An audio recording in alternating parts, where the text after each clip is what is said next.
I'm a cowman officer.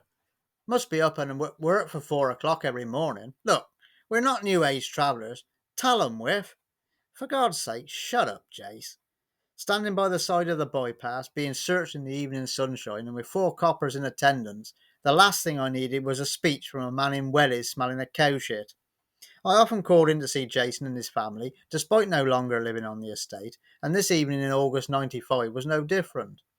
I had been phoned by a guy I vaguely knew, who said he had some motorcycle spares for sale, and could I meet him outside the chip shop just down from his house.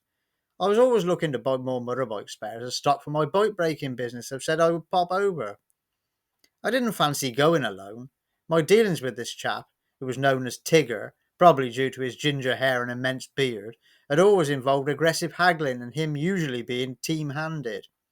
Jason and his brother were stout blokes, so I figured taking them along, still in their work gear and with the incentive of a pint after, but just having a ride out, wasn't the worst idea I'd ever come up with.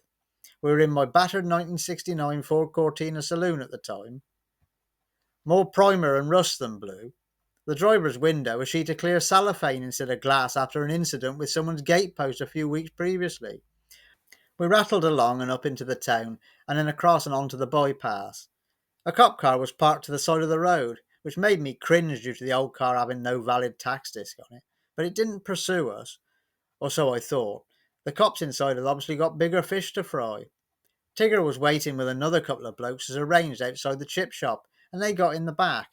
He directed me to a small shed across a field, and we viewed the parts, did a deal, then stuffed it all in the boot as best we could.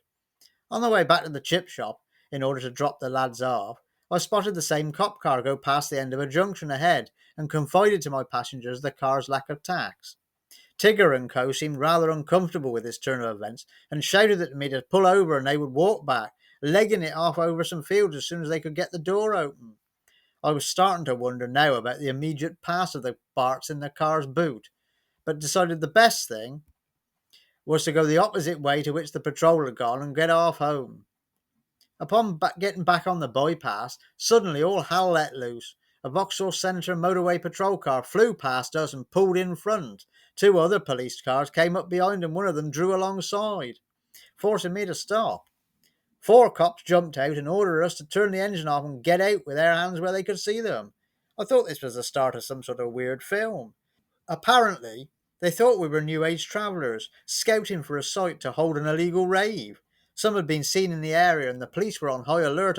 The battered Cortina, me in the driving seat with my mane and long hair and cowboy hat, plus two very scruffy blokes in old work gear along with me, must have set their pulses racing to trigger such a swoop. They made me take my shoes and socks off to search for drugs, and then ordered Jason to do the same with his wellies, this prompting his cowman speech. I was starting to fear the cops would be dragging us into the police station for body cavity searches next, when a radio message came through that our IDs were indeed correct. The car did belong to me, and was legal bar for its lack of road fund licence. We were sent on our way. A call in at one of the pubs nearer home, and me having to fork out for several beers, eventually placated my passengers, though this incident was mentioned at least monthly for the next decade or so. Hello there. Thank you for watching my video. If you enjoyed this, would like to see more, please subscribe to the channel and also share. It really is appreciated. All the best. Take care.